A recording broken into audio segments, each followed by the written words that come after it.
Yo, what is up guys? Welcome back to another video. So today we're gonna fight the Cavalier Rintrah boss. And this guy is actually pretty tanky, so you gotta play this fight slow. And that is why we were actually using Void here.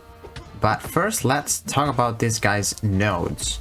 So, he's got a node called Backboard Brawler, so whenever he is pinned against the wall, he gains a permanent passive fury and passive armor every 3 seconds. And that is like 10%, so it's not too much. You can go up to 300%, so you definitely don't want to get him against the wall because he's got some of his own abilities as well. That's why they put that node there. Also, I think that's a new node, Healthy Disposition. So the defender rotates through stun, slow, and heal block immunity for every 8 seconds. So the fight starts with stun immunity, and then after 8 seconds, slow immunity, and then after 8 seconds, heal block immunity, and then it just repeats itself. So stun immunity. And be careful of that, because if the heal block is about to expire and you connected a parry, he shrugs it off immediately once he goes to the stun immunity phase. So be careful about that. And then he has a node poised to attack 2. Whenever one of our buffs fails to trigger on us, he gains an unblockable passive for 6 seconds.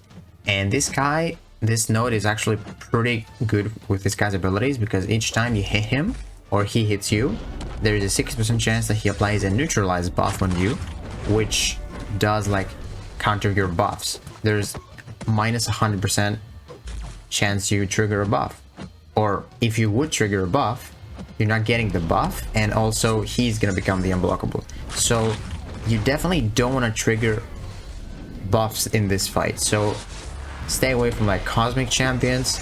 Void does not have any buffs, so the only buff that you have with Void is Dex. So try and avoid that while you have a neutralize on you when you're baiting special on something like that. So there we baited a special without dexing, so that was good, because you're gonna have to fight him unblockable for 6 seconds. It's not even a big deal, but also from his abilities he gains a small power gain, so it can be kind of scary if he gets to a special 3, but Void counters that too, so you can reverse his power gain. I think we do that towards the end of the fight for a little bit. And yeah, man, like probably the best counters are like Spidey 2099, Red Guardian, where they cannot trigger buffs, so he's not gonna become unblockable at all. He's not gonna gain any power gain, so those are definitely the best counters for this guy. But then also one more node: when the attacker performs well-timed block, so when you parry, you gain a fuse charge, and when you hit the opponent's block, you remove one of those. But if you forget to remove them and you get 5, they are consumed and you take 25% of your max health as damage. So it's not a big deal. Like even with 4 stars, you're not gonna take too much damage because it's 25% of your max health, but it can definitely be annoying, so you definitely want to see him block and then go in, so you get rid of those charges if you parry a lot. But yeah, man, Void controls the fight pretty well. This fight, like I said, you gotta knock you down a lot. But now let's talk about why. So he gains, you can see those charges. See that he has 0 now. Whenever I hit him, whenever we actually activate and neutralize on ourselves, which is 60% chance, whenever you see one of those, the charges are gonna go up. So he's gonna get them to his max, to his cap pretty soon, and the cap is 20, and you never want to let him go above 15. So let's talk about why.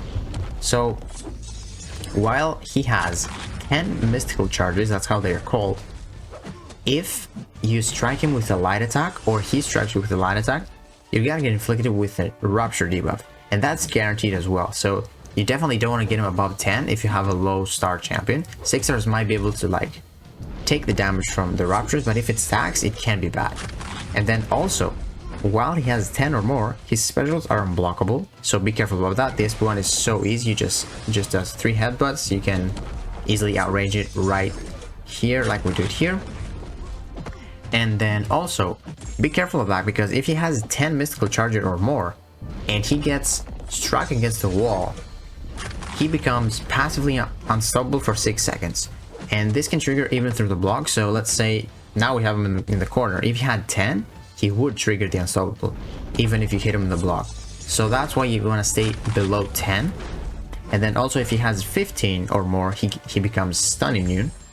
And if he gets 20, he goes rooted whenever you activate a special.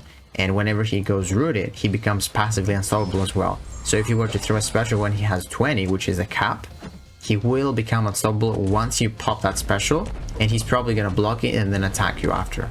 And why do you need to knock him down a lot? Because you remove 5 charges each time you do that. So you really control the fight with your heavy attacks. You can even dash back 1 time after his headbutt with his special 1 and do it with every single heavy attack, even with storms, I believe. But yeah, man, you really want to knock him down. His heavy attack is pretty quick as well. Some champions might be able to heavy counter this as well, but the SP1 is so easy to heavy counter. It's actually amazing. So yeah, man, be careful of his charges. Definitely want to knock him down a lot. Play this fight slow. Pay attention to his charges, and also be careful of the stun immunity and that node where if you parry, you have 5 or more charges, you take the damage. But yeah, man, hopefully you guys find this video helpful. Rintrah is definitely a fight you want to take slow, because it can be really bad if he goes unstoppable, or if you take the ruptures on you, if he becomes unblockable. Even if his special 2 is easy to dex, but its new animations you can definitely mess up. He's got some swords coming at you, it's easy with 1 dex, but it's because I've practiced him a lot. Oh, and also we just created our Discord server, and the link is going to be in the description below if you want to join it. We have a lot of channels, you can chat with everyone in the server. And yeah, man, hopefully you guys enjoyed this video. If you did, please give it a like, subscribe, and I will see you in the next one.